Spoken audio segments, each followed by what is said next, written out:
नमस्कार। आपके अपने YouTube channel Manan academy of mathematics पर आपका फिर से स्वागत है। आज के हम फटाफट की सीरीज में करने वाले हैं स्ट्रेट लाइन, सरल रेखा। तो सबसे पहले हम रेखा की डेफिनेशन देखें तो क्या होता है कि कोई भी दो पॉइंट हैं, उनके बीच की जो न्यूनतम दूरी से जो लाइन बनती है उसको हम क्या कहते हैं, सरल रेखा। ये इस साइड भी इनफाइनाइट की तरफ जाती है और इस साइड भी इनफाइनाइट की तरफ जाती है। ठीक है, तो अपने सिलेबस में क्या है कि सबसे पहले गिवन है स्लोप ऑफ लाइन। स्लोप ढाल प्रवणता, स्लोप ऑफ लाइन।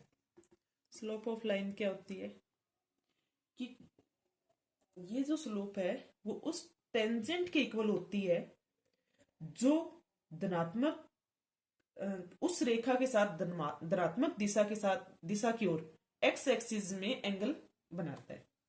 जैसे ये अपने पास है, कोई भी इस टाइप से ये रेखा है, तो ये जो एक्स एक्सिस के साथ धनात्मक दिशा में जो एंगल बनाती है उस एंगल के टेंजेंट के इक्वल होता है स्लोप। किसके इक्वल होता है? उस एंगल के टेंजेंट के इक्वल होता है स्लोप। क्लियर है? निकालना कैसे है हमें वो देखना है कि अगर अपने पास दीर्घ है, स्लोप निकालना है, तो m इज इक्वल टू होता है टेंजेंट थीटा। ये तो होता है अगर दो पॉइंट दे रखे हैं x1 y1, दूसरा x2 y2, इसके बीच का स्लोप निकालना है तो वो किसके इक्वल होता है? m is equal to y2 minus y1 और x2 माइनस x1। अगर एंगल की फॉर्म में दे रखा है तो टेन थीटा क्या होगा? अपने पास स्लोप होगा उस लाइन का। अगर दो पॉइंट दे रखे हैं तो हमें m कैसे निकालना है? y2 माइनस y1 और x2 माइनस x1 की फॉर्म में। जो स्लोप होता है ना m, वो माइनस इन्फिनिटी और इसके बीच में होता है, इन माइनस इन्फिनिटी और इन्फिनिटी के बीच में, इन्फिनिटी के इक्वल भी हो सकता है। तो minus infinity less than m less than equal to m। Clear है? तो ये अपने पास क्या होता है? स्लोप। अब दूसरा पॉइंट है अपना एंगल बिटवीन टू लाइन। दो लाइन के बीच में एंगल निकालना है तो उसके लिए अपने पास अलग अलग वेरियस फॉर्म होते हैं, उन फॉर्म पे अलग अलग हम एंगल निकालते हैं। तो अगर अपने पास y is equal to m1x plus c1, दूसरी लाइन दे रखी है m2x प्लस c2, ये दो लाइन दे रखी है, इस फॉर्म में दे रखी है, स्लोप फॉर्म में, तो इसमें हम क्या निकालते हैं? एंगल निकालना है इन दोनों लाइन के बीच का। तो इन दोनों के बीच का न्यून कोण, जिसको हम थीटा से डिनोट करते हैं, तो टेन थीटा क्या होगा?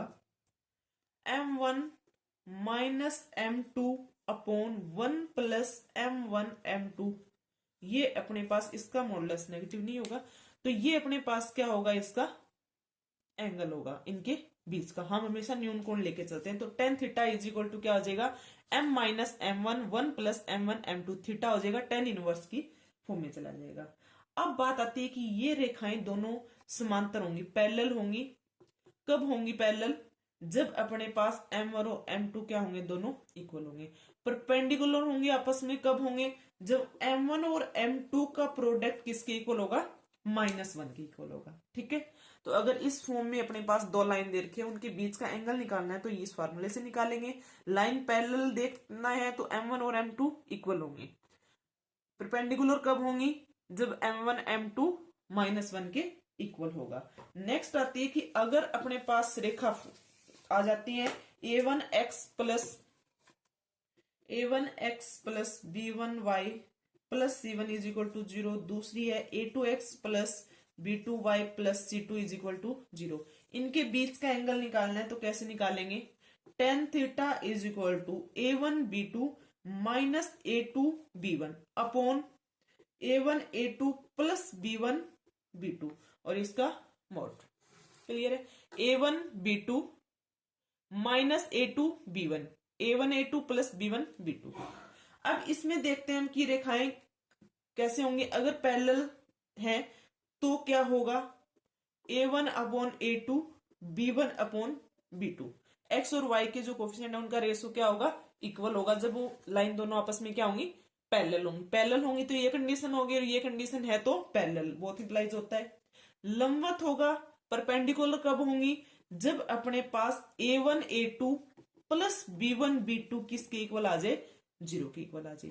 संपाती होंगी, यानी कि एक लाइन के ऊपर दूसरी लाइन कब होगी कि a1 upon a2, b1 upon b2 और c1 अपॉन c2, अगर ये तीनों इक्वल हैं तो वो क्या होंगी, संपाती होंगी, एक लाइन के ऊपर ही दूसरी लाइन होगी। क्लियर। तो ये अपने पास इसकी कंडीशन थी कि अगर ये लाइन इस फॉर्म में गिवन है तो थीटा इस फॉर्मूले से निकालेंगे और ये इनकी कंडीशन होगी।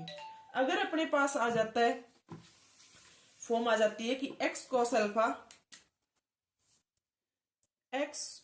Alpha plus y sine alpha is equal to p,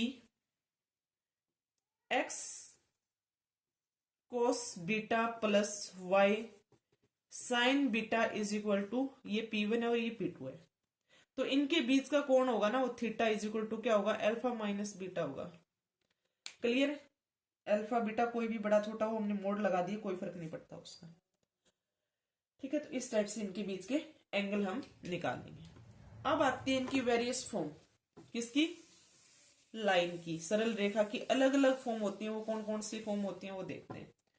तो सबसे पहले आती है जनरल फॉर्म अपने पास, फर्स्ट जनरल फॉर्म, व्यापक रूप, क्या होता है, A X plus B Y plus C is equal to 0, ये क्या है, जनरल फॉर्म है। इसमें जो ए बी सी है वो रियल है, और ए और बी दोनों एक साथ 0 नहीं हो सकते, मतलब ए और बी दोनों ही 0 नहीं हो सकते, या ए 0 है तो बी नहीं होगा, बी 0 है तो ए नहीं होगा, या फिर दोनों ही नहीं होंगे। क्लियर है। तो ये अपने पास क्या होती है, जनरल फॉर्म। सेकंड फॉर्म क्या होती है, ढाल रूप, स्लोप फॉर्म। स्लोप फॉर्म क्या होती है, y is equal to M X plus C की फॉर्म होता है। m है वो यहाँ पे क्या है, इसका ढाल है, इसकी स्लोप है, m क्या है, ढाल। c क्या है, जब वो रेखा y को जिस पॉइंट पे काटती है, तो ये जो डिस्टेंस है अंतखंड, उस रेखा द्वारा y एक्सिस पे काटा गया जो अंतखंड है वो अपने पास क्या होता है, c होता है। ये जो डिस्टेंस होता है ना, ये क्या है, c है। m क्या, यहाँ पे इसका स्लोप है, और ये डिस्टेंस है वो क्या है, c होता है। क्लियर है। तो ये क्या थी अपने पास, स्लोप फॉर्म। नेक्स्ट थर्ड है इंटरसेप्ट फॉर्म, अंतखंड रूप, इंटरसेप्ट फॉर्म। इंटरसेप्ट फॉर्म क्या होती है, x upon A plus Y upon B is equal to 1 होती है। इसमें जो a और b है ना, वो जैसे ये रेखा कट कर रही है, तो यहां पे ये डिस्टेंस है वो, ये a है, और ये है वो क्या है, b है। ये पॉइंट अगर a b है, तो ये जो डिस्टेंस a और ये डिस्टेंस क्या है, b, या x एक्सिस या y उस रेखा द्वारा x एक्सिस और y एक्सिस पर काटा गया अंतखंड क्या है, a और b है। क्लियर है। तो ये क्या थी, इंटरसेप्ट फॉर्म। नेक्स्ट आती है, तीन ही फॉर्म दे रखी है अपने सिलेबस में, एक फॉर्म और है वो बता देती हूं मैं, परपेंडिकुलर फॉर्म। जो अभी आपने लास्ट अल्फा माइनस बीटा निकाला था ना, वो परपेंडिकुलर फॉर्म का ही था। तो नेक्स्ट आती है परपेंडिकुलर फॉर्म। परपेंडिकुलर फॉर्म कौन सी होती है, X cos alpha plus Y sine alpha is equal to P. अब बात आती है कि पी क्या और अल्फा क्या है। अल्फा तो एक्स एक्सिस के साथ जो एंगल बन रहा है वो अल्फा है अपने पास, ठीक है। उस लाइन द्वारा एक्स एक्सिस से धनात्मक दिशा में बनने वाला एंगल क्या होता है, अल्फा होता है। पी क्या है, पी है उस रेखा से, जैसे ये अपने पास रेखा थी, तो एंगल तो धनात्मक दिशा में जो बनेगा वो एंगल हो जाएगा। अब बात आती है कि पी क्या है, उस रेखा पर मूल बिंदु से डाला गया लंब की लंबाई क्या है अपने पास, पी है। उस रेखा पर मूल बिंदु से डाले गए लंब की लंबाई क्या होती है, पी होती है। क्लियर। और पी है वो हमेशा क्या लिया जाता है, पॉजिटिव लिया जाता है, हमेशा पॉजिटिव होना चाहिए। नेगेटिव है तो हम नेगेटिव साइन से दोनों तरफ मल्टीप्लाई करके पी को क्या बनाते हैं, हमेशा पॉजिटिव बनाते हैं। क्लियर है। लास्ट पॉइंट क्या गिवन है अपने सिलेबस में कि distance of A point from A line. अगर कोई भी लाइन है और जैसे ये लाइन है किसी पॉइंट P, जो x1 y1 है, ये लाइन है अपने पास ax plus B Y plus C is equal to 0 की।